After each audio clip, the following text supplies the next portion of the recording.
Welcome to the Copeland Coaching Podcast, where it's all about turning your job search into a slam dunk. Your host is Angela Copeland.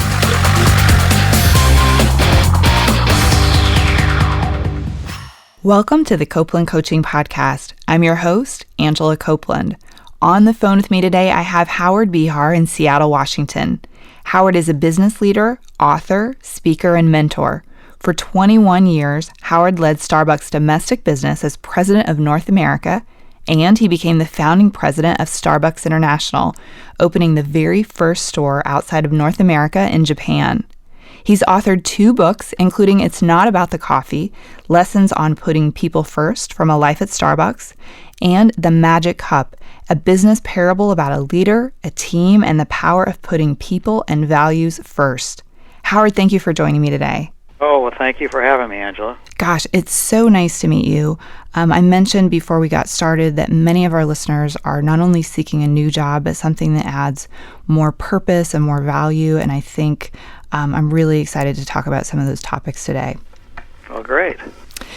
Well, you talk a lot about sort of the human connection at Starbucks. And I want to be sure I say this right. I heard something where you mentioned that Starbucks is not about the coffee business serving people, but in the people business serving coffee. And that was a really interesting quote. I'd love to learn a little bit more about why you think that's sort of an important thing for us to remember as we kind of go through our careers. Well, it sounds like a small play on words that, well, Howard, you're saying the same thing, but the truth of the matter is it's very different because it implies a focus. And is the coffee important? Sure, it's our art, but who makes art? People. And that's what's really driven Starbucks. It's we were certainly selling cups of coffee and pounds of coffee, but at the end of the day, it was the people that were doing it. And so we always felt that we needed to focus on the people first. And if we did that really well, then the coffee would be great. And so, that little small play on words really drove the company. Right, absolutely. And Starbucks is such a successful business for so many years now. It's an incredible sort of example, I think, for other businesses. Well, sometimes, some of it had to do with timing and luck, but but the truth of the matter is that it's the people of Starbucks that made it happen. And over the years, whenever we took our eye off that ball, we always got ourselves in trouble and we did damage to the company. And so keeping that focus is really, I think, made Starbucks successful. Oh, that's very interesting. Well, I saw a video where you shared a story about someone who worked at Starbucks named Jim. And I think you said he was a store manager in Seattle at a Starbucks. That's correct. And you shared a story, and you probably have obviously more that you can share about this story, but you mentioned that he shared with you, and I believe the CEO at the time, that he was suffering from either HIV or AIDS. That's right, HIV. Okay, right. And it sounds like from the story that it was still really new at that time, but that the CEO quickly kind of stepped up and committed to paying Jim's salary and his health care until he passed away. And that really struck me. And that was in the very early stages of Starbucks when we were losing money. And it was actually Howard Schultz who was his CEO, and he just retired as CEO, but still chairman. But Howard was a young guy. He was in his early 30s, and he had just bought Starbucks from the founders. And I just had gone to work there, and Jim asked for an appointment, and I made an appointment for Jim to come in, and Howard asked, what he could do for Jim, and Jim said, "I'm dying." And so Howard asked him the questions: how are you going to pay for your health care? How are you going to live? And Howard immediately said, "Jim, you're part of our family. We will take care of that." And that pretty much set in motion, everything that Starbucks has been about since. That's just incredible. I think, so many people, when we decide to change jobs, it's because we don't feel part of that family. And, I don't know, how do you kind of, I guess, sort of instill this idea? I mean, I assume Starbucks used this philosophy across the business. Well, it was about who we were. It wasn't some strategy. Right. It was our values. It was who we were as people, and who we were as people transferred into the organization, and that's what we expected from ourselves, and that's what we expected from each other. Were we a perfect place? No, not even close. But most of the time we did the right thing, and that always made a difference. But it's something you are. It isn't. You don't wake up one morning and decide, well, geez, I'm going to be a good human being. Mm-hmm. You work on it, and it becomes part of your life, and it's how you act at home, it's how you act away from home, it's how you act in your work. You are who you are, and that's what makes a difference. Mm-hmm, absolutely. I mean, I think part of it, too, is really understanding what employees value, giving them benefits or, providing an environment that they value. And I guess one question I would have is sort of, if we're in a leadership role, how can we better understand what it is that our employees value so that we can work to provide that to them?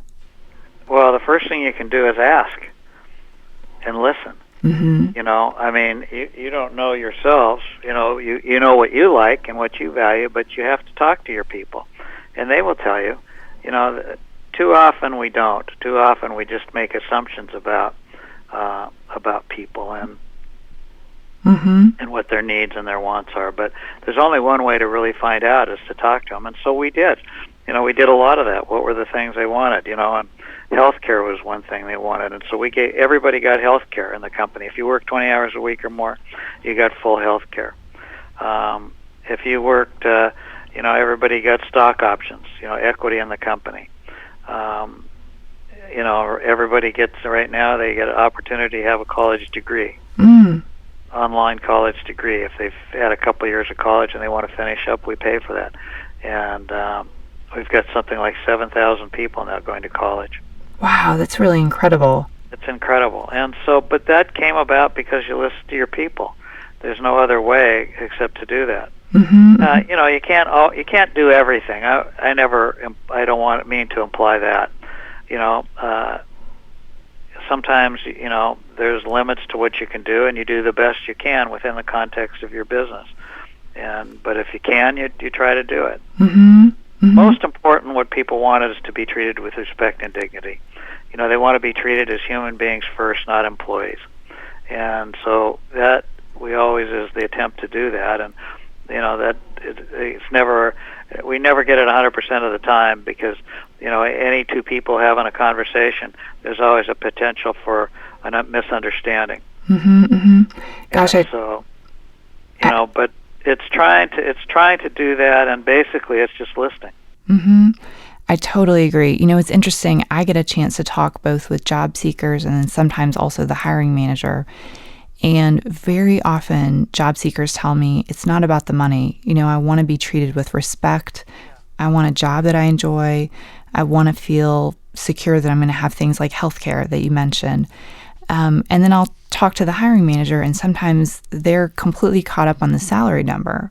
Right. And it's like there's sort of a disconnect in what the employee truly wants and what the hiring manager thinks that they want. Yeah, exactly. Mm-hmm. And the only way you can do that is to ask questions. Mm-hmm. I think not only asking those questions, but believing them. Yeah, absolutely. Believing in and acting on them. Mm-hmm. It doesn't mean that, everybody gets everything they want. That's not the nature of life. Mm-hmm. But people, if you respect them by asking them and then having a conversation, the answer may be, we can't do that right now, but maybe someday is okay. Mm-hmm, mm-hmm. Absolutely. Well, another topic that I've seen you kind of talk about is slowing down and actually connecting back to a bigger picture vision, which I find really interesting. And I'd love you to share with us a little bit about why this is so important. Well, I have what I call my 6 Ps. Mm-hmm. The first P is purpose. Everything I do in my life has to have a purpose bigger than myself. And organizations have to be the same way. The purpose of the organization has to be bigger than the organization, so to speak. It has to be bigger than the people. And it has to be something that we attach to, and that keeps us all aligned towards that greater purpose. And primarily it needs to be focused around serving others. it's a greater purpose isn't about selling something, right? A greater purpose is about providing people with tools, with products, with services that help to make their lives better or their work better. Absolutely. And but that's what it's about. If you're not helping somebody, then you don't have a purpose bigger than yourself. And that's in your personal life, in your work life, and great organizations, whether they be for-profit, not-for-profit, they always focus on that. Absolutely, absolutely. And you have some other P's as well. You mentioned purpose, you've got passion, persistence, patience, performance, and people.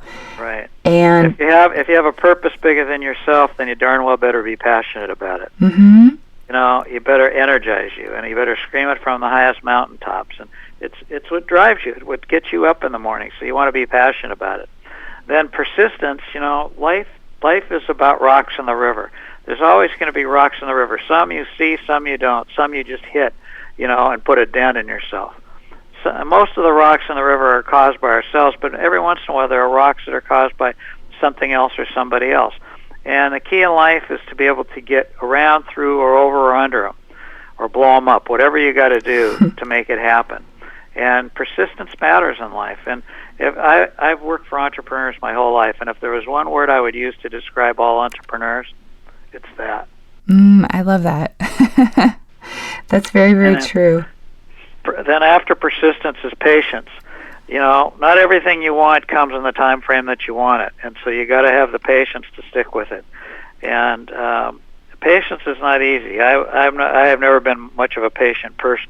I didn't learn patience until I had grandchildren, and they teach you patience. and then from patience comes performance. We hate that word. You know, it's a real struggle that we're having as a people, certainly in the United States, is we don't want to be measured. But the facts are we're getting measured every day, whether we like it or not. You know, we get measured at home. If we have a significant other, a spouse that we live with, or even friends, you know, they may not be giving us performance reviews, but they are measuring us. And we make commitments to our kids measure us.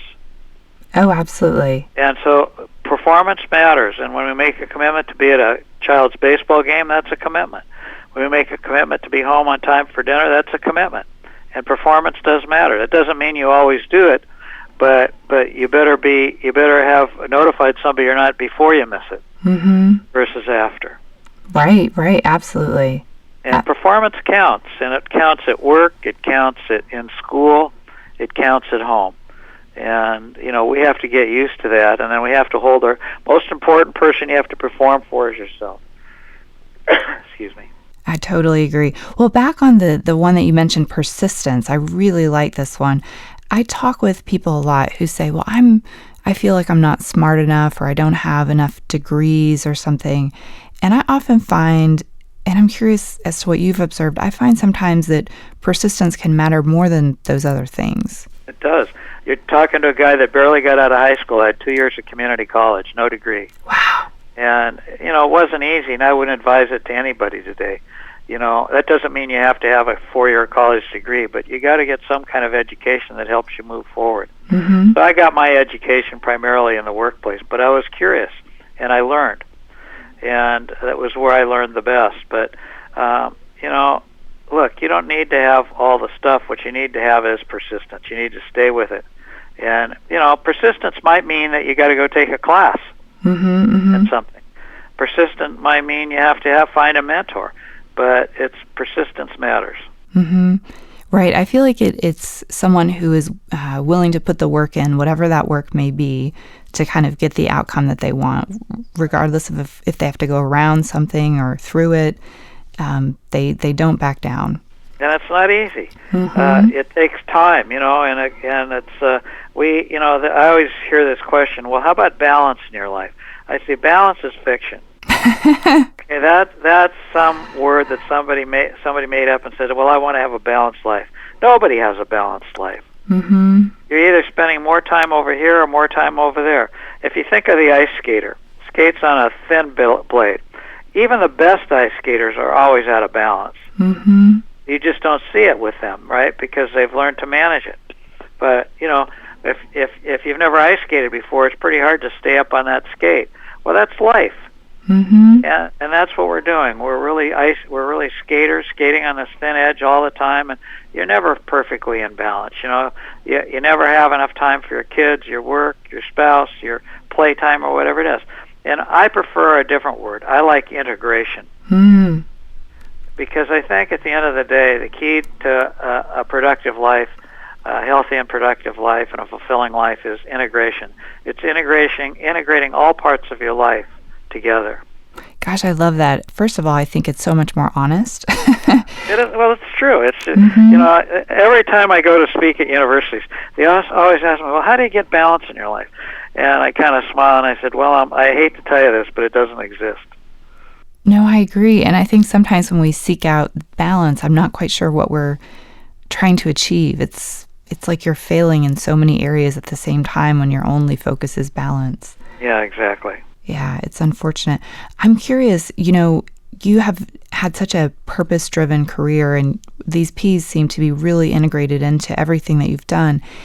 Did they develop over time, or do you feel like you've always sort of had this kind of purpose from the very beginning? Well, they developed over time because I didn't know what it was that I needed, Mm-hmm. but I knew what I felt. That's great. I was, you know what conscious competency is? Right. Mm-hmm. Okay, where you're conscious about what you do and you know how to teach it. Well, I was an unconscious competent. I knew that I needed to have purpose in my life. I needed to connect. Primarily, I needed to connect with people, Mm-hmm. and that was my 6th P, by the way. Okay. And Mm-hmm. so, it took time to develop it and to really identify it, but I kept working on it, and I came up with it, and it has driven me. That's really interesting. Well, it makes me think of a story that I heard you discuss, and it was so touching. You talked about a boss that approached you, and it sounded like it was probably kind of early on in your career, who asked you to change. It sounds like the feedback was that you were more of an emotional leader than they would have preferred, and they asked you to be different, when in reality, probably that was a strength that you were bringing to the table. And I'm curious, if we're listening today and we're being asked to change something about us, what should we do? Should we just change it right away or reject it, or is there somewhere in the middle? I mean, what's the process look like to figure that out? Well, it depends what the change is. So if somebody says, I was with you on your sales call, and here's some coaching that I would give you. That's good change. Mm-hmm. Those are learning new skills and having somebody help you. I was talking about that at that time. It was a CEO that said, that I'm too emotional, and that's who I was. Mm-hmm. And it wasn't destructive necessarily emotional. It was just me being me. I would get enthusiastic. I'd be excited about things. I was willing to share opinions. I was, that's how I lived. It went with my greater being passionate about things. Mm-hmm. And he wanted me to be different than that. Well, the problem was I didn't know who Howard was. Mm. I was just Howard being Howard. I was in my early 20s, and I'd never thought about my values. I'd never thought about a mission in life. I never thought about my 6 Ps per se. Mm-hmm. And so I went through a period of trying to change, and I went from a guy that loved his work to a guy that hated his work, because I realized that was who I was. It wasn't like he was asking me to change the color of my shoes or my slacks. Mm-hmm. Right? He was trying to change me as a human being. And so I went through that. I became depressed, and finally decided I was going to leave the company. And I ended up having a conversation with the CEO because of another person that I'd worked with, and I didn't leave the company, but I stayed for about a year after, but too much water, Mm-hmm. under the bridge, so to speak. But I decided from that point forward that I was never going to let anybody tell me that I needed to change without me at least being able to ask questions by what they meant, Mm-hmm. and by me knowing who I was and being able to say back to that person, well, I hear you, but here's who I believe I am. Mm-hmm. Mm-hmm. If that doesn't work for you, then maybe this is the wrong place for me. Right. But here's why I think I'm productive doing it. So I went about trying to figure out what my core values were. I wrote them down, and those I've had for something like 40-some years. And then I wrote a mission statement for myself, and then I came up with my 6 Ps so that I would never again be caught without really understanding who I was, what mattered to me in my life. And so if somebody was going to say something to me, we were going to at least have a conversation versus a one-way dialogue. Wow, it's such a good story and such a good lesson. And so I wrote those down, and I have a sheet of paper. I carry it with me, or it's on my iPad wherever I go, that I call Howard, a picture of words, and Howard, 50 words or less. Mm-hmm. Mm-hmm. That's so great. And that's who I am. Oh, that's excellent. I mean, it really helps to kind of, it sounds like, explore who you are and think, I need to work for a place that values me for who I am. I mean, we're not victims here, you know? We can choose where we work, but the key is doing the work to figure out whether the person you're working with, is that the right person for you? If you have a boss, because sometimes you can work for a great company, but there might be you might have a jerk for a boss. Mm-hmm. And, you don't have to quit, but you might start trying to figure out how do you get a boss that you really want to work with. Mm-hmm. Because, a lot of times, like I said, it's not the company, it's the boss. Sometimes it is the company. Sometimes the company's, your values and the company's values just don't mesh. Mm-hmm. And that's why it's important before you accept any job to really do your work. Really find out what are the values of the organization that you're thinking to going to work for. And what is the gap between what they say and what they do? There's always a gap. Mm-hmm. And the only way you're going to find out about that is talking to people that work in the organization. You got to ask them penetrating questions. Like you ask them, what is the gap between what the company's mission statement is and what they actually do? What happens when you make a mistake at this company? What are the penalties? What are the formal penalties? What are the unwritten penalties? Wow, that's a great question. You get ostracized. What happens when you do something well? How do you get recognized? Mm-hmm, mm-hmm. And how do they treat people as employees, or do they treat people as human beings? And how does that come about? I mean, you need to understand these things before you go to work anywhere. Reputation is important. That'll tell you a lot. But even with reputation, you still want to match up. Now, you can't match up if you don't know who you are. Mm-hmm. If you haven't written down your 8 to 10 core values and define what those mean to you, then it's hard to do a comparison. If you don't have a personal mission statement, that's hard to do a comparison. Mm-hmm. And so you really want to do the work on yourself first, because that allows you to figure out how you would align with the organization or the people that you're going to work with. And those things are important. Now, there's no perfect match. I'm not here to tell you that there is.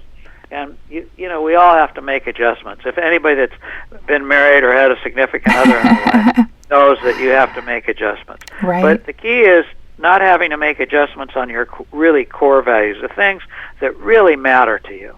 Right. Not to go on a huge tangent, but the story that you described actually reminds me of a personal experience that I had in my first job.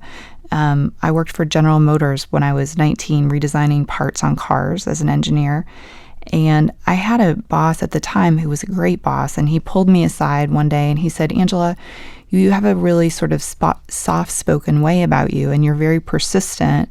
And he said, "And I think at some point in your career, someone is going to tell you that that's not okay. And he said, I just want to warn you now that may happen, and you shouldn't change when they ask you that, because it's actually quite a strength that you bring to the table."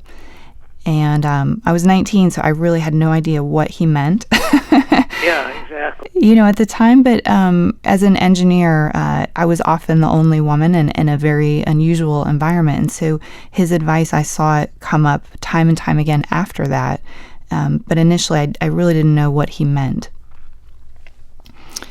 And you mentioned some great ways to find out if a company does align to our core values, like asking a lot of questions. And you mentioned, too, that even though the company may be good, we could potentially work for someone that's kind of a jerk. And that's a very important part of our career. From your perspective, what can we do to help identify a good leader or a good boss when we're interviewing for a job? What can we do to figure out if this person is for us? Well, you have to ask them the same kind of questions as I was saying before.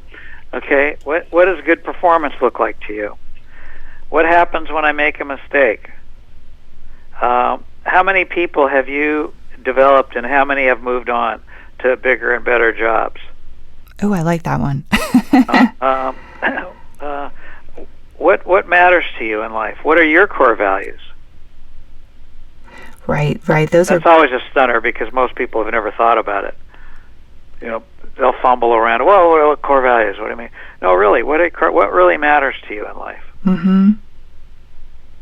Absolutely. I love that question of how many people have moved on to do sort of bigger and better things as well. Yeah, because that's what you want to know is, what matters to people, and what do they do, and how do they if you're working for somebody, what's their how do they reward and recognize people?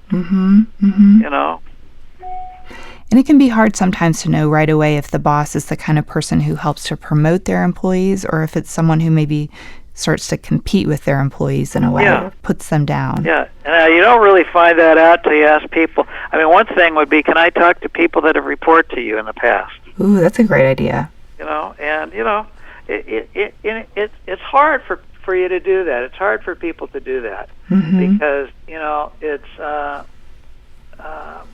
because you're embarrassed. You're not sure. Well, if I do this, will I get the job, or they will not like me? But if you do it with love in your heart and real sincerity, if they turn you down, you're talking to the wrong person anyway. Absolutely, that in itself is a sign. Yeah. That's excellent. Well, this has been so helpful. Howard, if we are interested to learn more about you or to purchase one of your books, where should we go? Well, you can buy the books, of course, on Amazon or other booksellers, but I have a website, howardbehar.com, and I always take emails from people. I get behind sometimes, but I always answer them. So my email address is hb@howardbehar.com. Oh, that's awesome. Well, Howard, thank you so much for joining me. This has been great. Well, Angela, thanks for inviting me. I really appreciate it. Thanks, everyone, for listening, and thanks to those of you who sent me questions. You can send me your questions to Angela@CopelandCoaching.com. You can also send me questions via Twitter. I'm @CopelandCoach, and on Facebook, I'm Copeland Coaching. Don't forget to help me out, subscribe on iTunes, and leave me a review.